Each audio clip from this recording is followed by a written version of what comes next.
Again, you should have already read that it's a differential equation. Um, and it plotted 1, 2 for you. And then would it make sense for you to go up like that?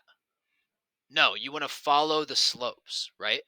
And so you're just following the slopes closest around it, something kind of like that, okay?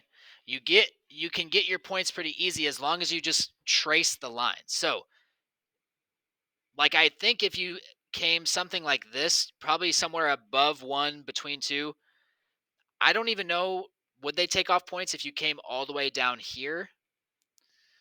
I don't know because I'm not sure, but just kind of follow the slopes. Should look something like that. Okay.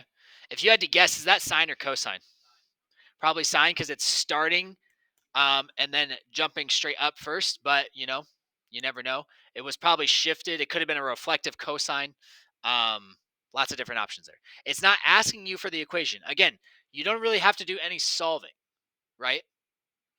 You could have solved like you could have plugged in 3 comma 2 or 1 comma 1 or sorry but no, that's not even necessary. So we're going to jump to part D, which looks pretty straightforward, right?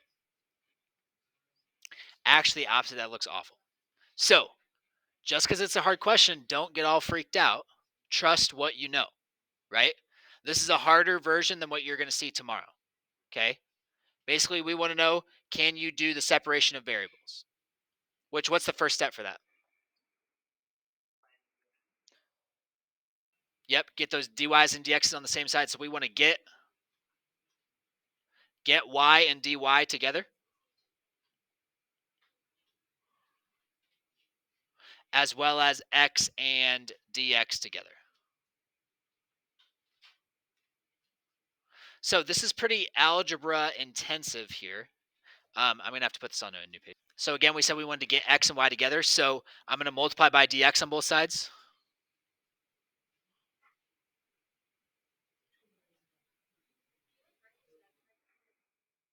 Yep.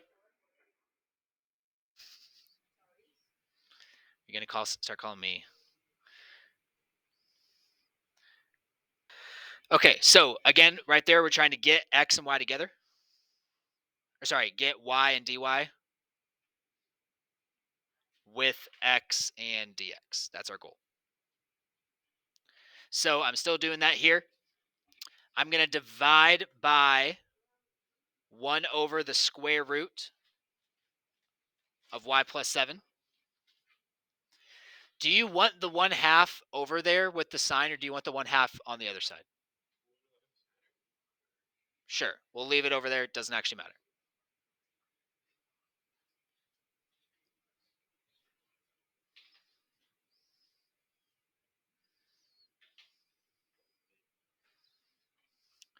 Are all your y's on the same side as dy and all your x's on the same side as dx? So now what you have to do is you have to do an indefinite integral to both sides. How many c's do you need? Just one. It would get absorbed into the other one if you did both. So just do a c. We usually just put it on the x side. Okay. Do I like that that's a radical in the bottom? No. I'm going to rewrite it. Okay, I'm going to show my integral step so I don't get yelled at by somebody.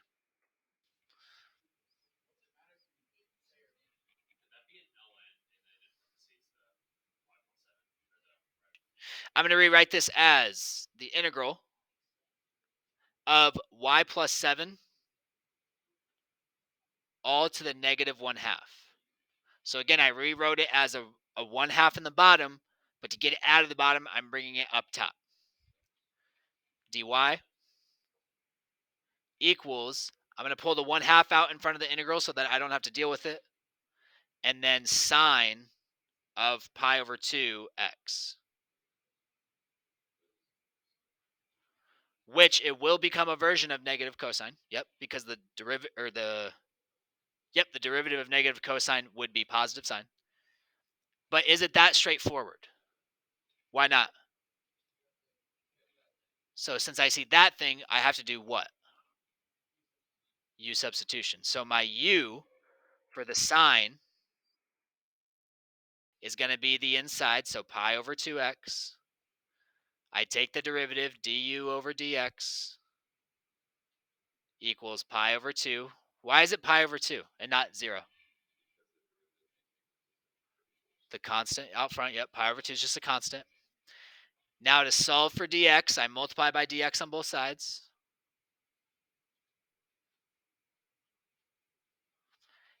You could divide by pi over 2, or you can multiply by the reciprocal, and we get that 2 over pi times du is equal to dx. Okay? So, a couple of things that are going to happen right there. We've got our blue a half.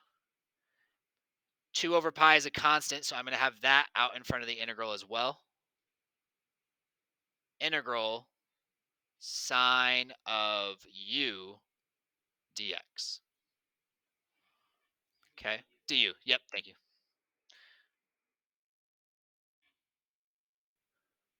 Okay. Now we can jump to Jordan's negative cosine concept. What happens to these twos right there? Cancel out. Now this becomes 1 over pi because the twos cancel out. And then the integral of sine, you guys already told me was negative sine. So I'm going to put the negative out front. Or sorry, negative cosine of u and then a plus c. Woo! Is anybody tired yet?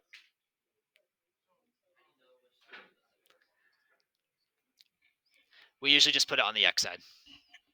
So final answer for that integral, that side is 1 over pi cosine of pi over 2 x plus c. Again, all I did there was I plugged back in the u value.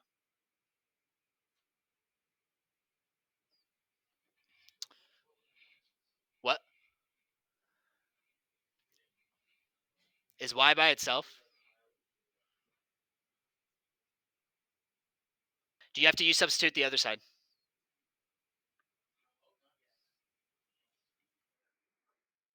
A lot easier though. Your u is y plus 7. So du over y would be 1. So it's just du equals dy. Now, we've got the integral. Can someone let him in? The integral of u to a negative 1/2 du. Thank you. Thank you. Now, when I integrate that, I've got 1 over negative 1/2 plus 1, u to the negative 1/2 plus 1. That's where we're at. So that becomes 1 over 1/2. Then you'll keep change flip it, so it becomes a 2 out front. My u value was y plus 7, all to the 1/2 power. Positive 1/2 because that becomes positive 1/2. That is all equal to negative 1 over pi cosine pi over 2x plus c. So from here, we will divide by 2 and then take the square root, leaving us with y plus 7 equals. Dividing by 2, you could also multiply by a half on both sides, so that 2 will go there. Cosine pi over 2 x plus c. And again, that's all underneath the square root. Thank you, I'm a loser.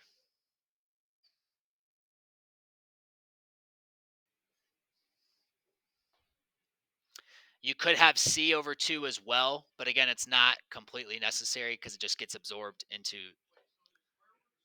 It's squared. That was my bad.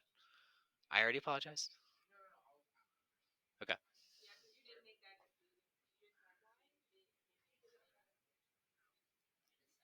7 now. And so we've got y equals all that junk.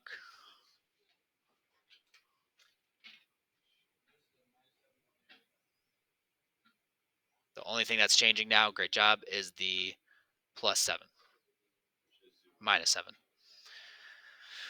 Now you would get most of the points for that. It's because we still need the C value technically. That's why they gave you that initial condition of 1, 2. So now you plug in, yep. So you plug in 2, that nastiness.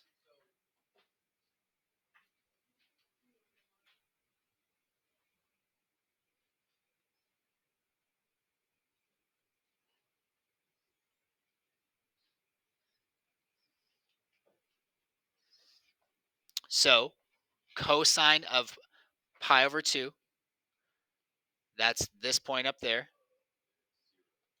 So what happens to this whole thing? Gone forever. So that becomes c squared minus 7 is all equal to 2. So add 7, you get 9. How do you get c alone? Square root it. So c has to equal 3.